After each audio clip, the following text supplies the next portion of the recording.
Hi, thank you for joining us on the Tomo C Business Training Series. Have you subscribed to our social media handles yet? If not, please do. Please visit our YouTube handle and subscribe. It's been 5 great months of covering the 7 key drivers of enterprise competitiveness. This week, we delve deeper into session 4 that covers science and innovation under the 5th key driver of enterprise competitiveness. Important to note is that scientific knowledge is the basis for progress and change in a business. There are 3 major ways of driving science and innovation. Enjoy! The second way to build a base of innovation is what I call the iteration of a product from its very raw, often crude nature to a more modern, more structured way that it can be used better by customers, by consumers. Now, this is the commonest way to build in-house innovation and technology standards, because you are building on an original layer or some body of knowledge that you have already domesticated. This week, I was reading and watching the aircraft technology of the Second World War, because many of you know I really like history. I looked at the B17, a 4-engine heavy bomber that was developed, I think, in 1935 by the Boeing company in the US for the US Air Force. The aircraft was pretty crude, but it did a job of dominating the skies from 1943 to the end of the Second World War in May 1945, and even beyond. It was probably, by some sources they tell me, when you read, probably one of the hugest contributing factors in the defeat of Hitler, because it often bombed the Luftwaffe, the planes of Germany, the German Air Force. This B-17 bombed them right on the tarmac before they could take off. The plane, strangely, technology of the time, was not pressurized, and the crew had to wear oxygen masks to keep breathing above 10,000 feet. Now, the aircraft would often go up to 35,000 feet above sea level with no oxygen. Now, you can imagine the level of coldness, the lack of oxygen at these levels. The B-17 pilots wore, I have just watched some interesting gentleman who was one of the pilots. I think his name is John Lakedo. They named him Lakedo because the survival rate for flying the B-17 was really so small. So pilots wore wool padded leather jackets and gloves to keep them warm and to hold and balance their weapons in order to drop their payload for a few seconds in the air. Otherwise, the hands would freeze, and on landing, the crew would need hospitalization, with some of the crew often losing their fingers due to frostbite. Sometimes when I read these stories, I find a high level of commitment, a high level of decency, a high level of patriotism for countries, and how much length they go to protect what they value. The life expectancy of a B-17 pilot was only 11 missions, or sorties, they call them. 11 missions of bombing. Yet you are required to fly 25 missions. After 10, you are living beyond your time. Anytime you die, or if you are not shot down, you die of frostbite. That was the B-17 technology. But it did the job, but it was crude. Now, with iteration, by 1952, there was a higher version of the same bomber that was developed and introduced to the skies. It is called the B-52. It is still in use. The B-52 carried nuclear weapons. It is what dropped the nuclear weapons in Nagasaki and Hiroshima in Japan to end the war. And it was one of the Western Europe's and America key deterrence machine in the Cold War against Soviet Union.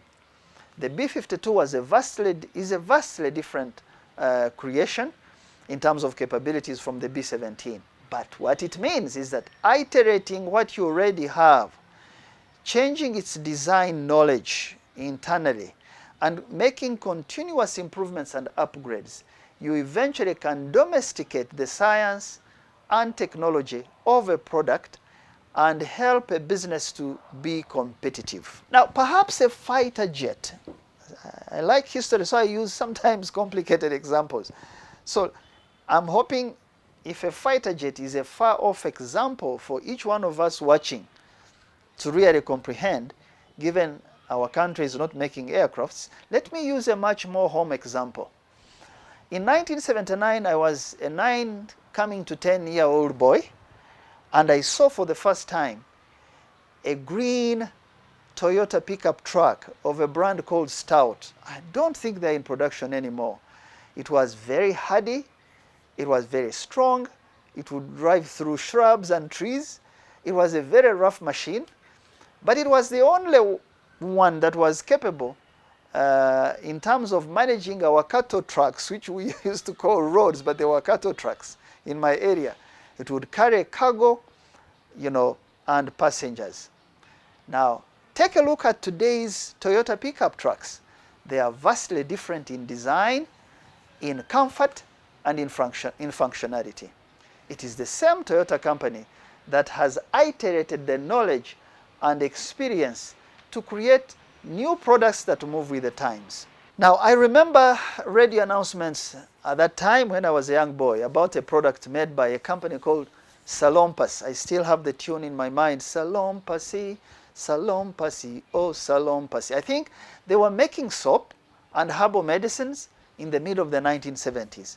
I do not know if they have morphed into the current growing beauty and pharmaceutical industry in Uganda that makes soaps, vaccines, and sanitizers. I hope it did, because that's how you domesticate and iterate and grow the science and innovation in a company to make it competitive.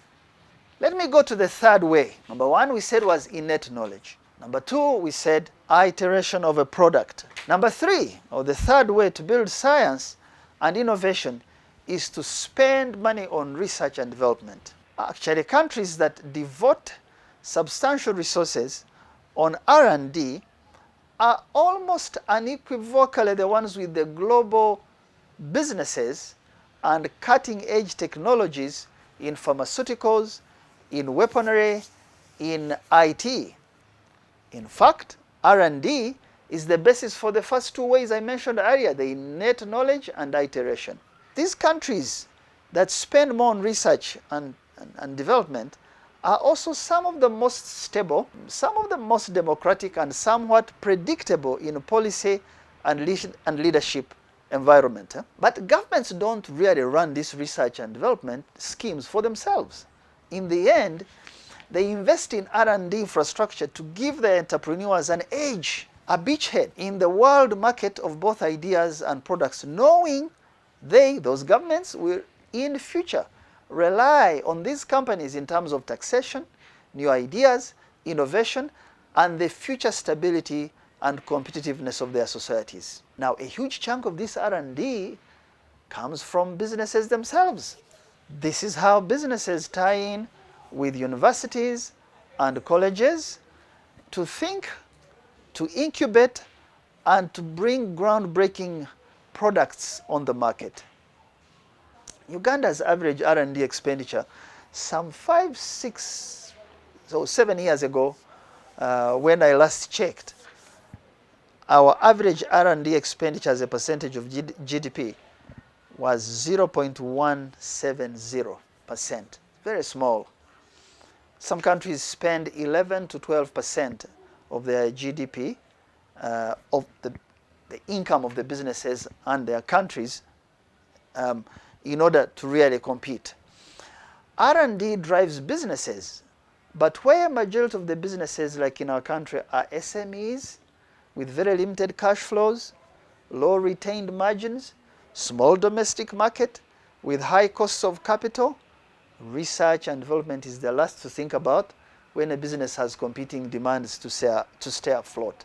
Yet, without research and development, there's no future of our enterprises. Now, I can tell you that this slow R&D hurts all of us, now and tomorrow, just like our low savings.